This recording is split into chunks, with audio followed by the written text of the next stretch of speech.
Grabe, bako-bako pa rin talaga dito. Yan po ang road papunta ng munisipyo ng General Nakar. Punta po kami para i-transfer. Lumabas po yung title. Yan.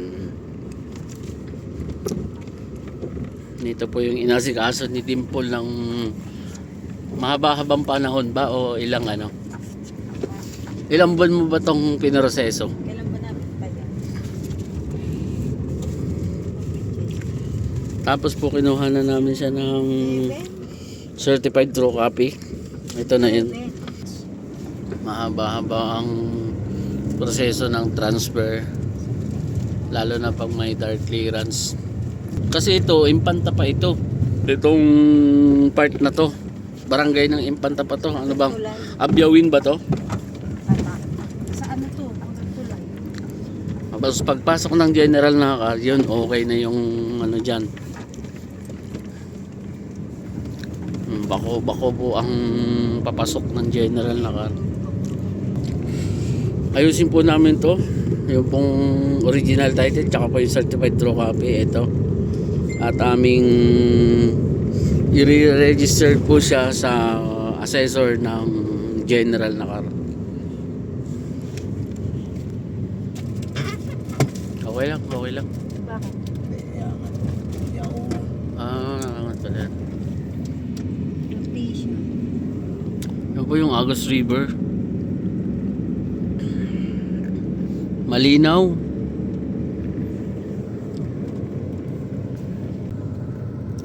Arko po ng General Nakar. Wala pong 500 meters. Nandyan po ang munisipyo. Municipal Hall ng General Nakar.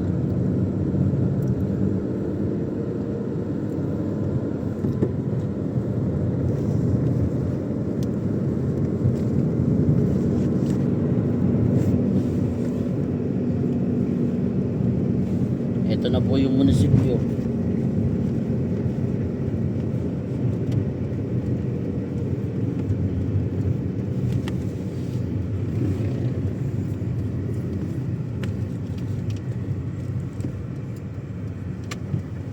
Ang laki. Buwang municipal hall ng General Nakar. Kulay ano ah? Violet. Violet. Naging violet na.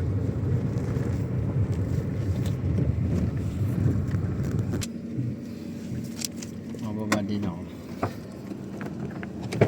Chat mo ako pag ano, para ikot na lang kayo. Oo. Ano chat mo ko? Ano mo ako mag-chat?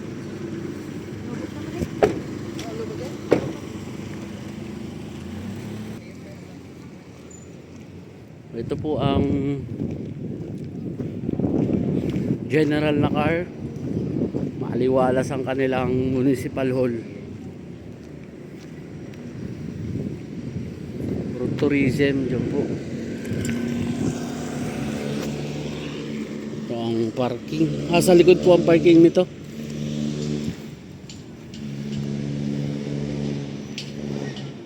Bagong pintura.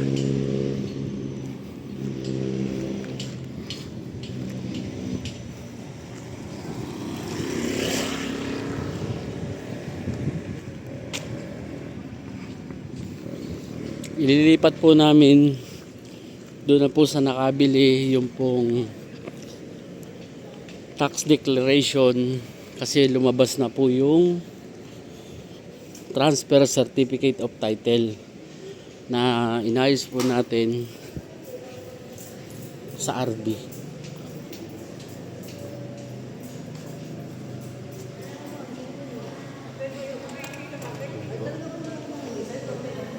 Ito po yung windows for land tax service.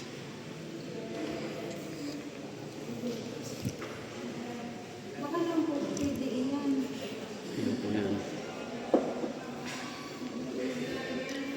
Yan na po yung titulo namin. Hindi ko ano kung babaga sa... Ipatax ko daw po yun. Gawa ko na kasi nulat na ang pabilisan. Transfer tax.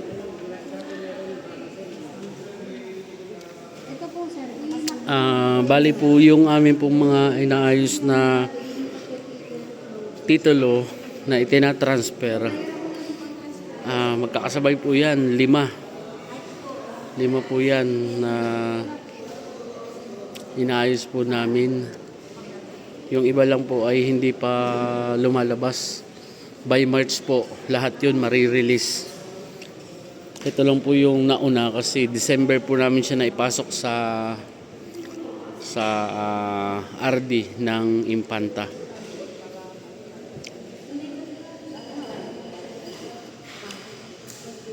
Ano? Ibubuwis.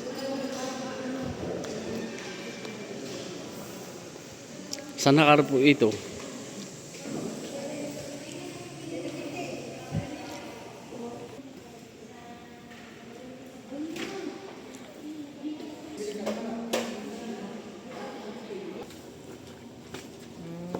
Maker na.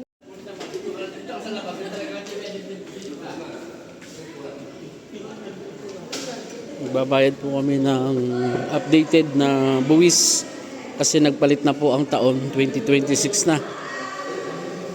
So i-update lang po muna yung buwis para tanggapin lahat ng documents dito po sa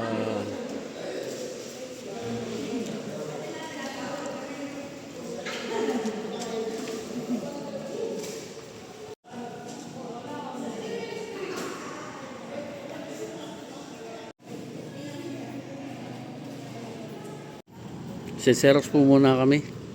Walang Xerox dito sa loob. Galing ako sa loob ba? Meron, wala sila long. Meron silang Xerox, walang long. Naubos na long. Yan po yung makita natin ng nakar. Explore po muna natin.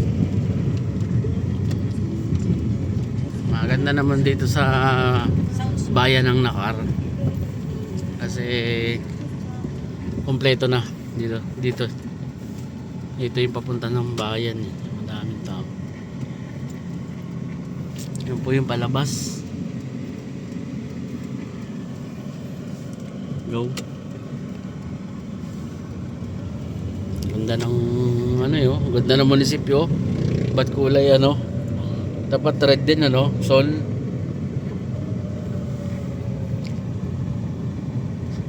Ito na dito Ito po yung pinaka bayan ng Nakar.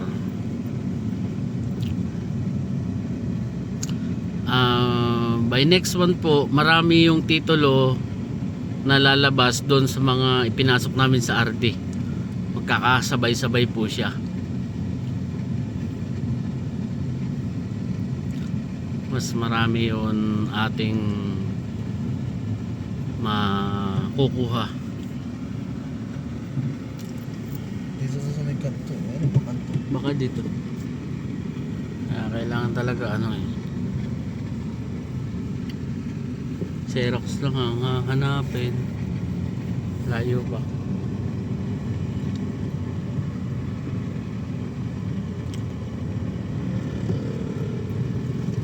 Palayo pa anta. Hanap po na kami nun. Basta dito po ang Nakar. Ito na dito May barbero. Dahil mo may nakapila. Ito rin, meron din. Mura na Nakapagtanong dyan. Yan, nakatapang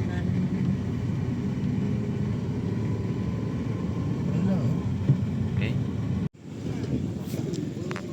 Xerox nga po kami dito. Ito po yung munisipyo.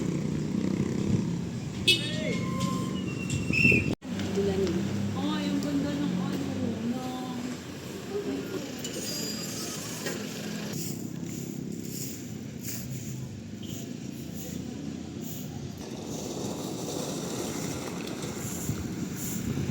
Siya po si General Nakar.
Program lang po po.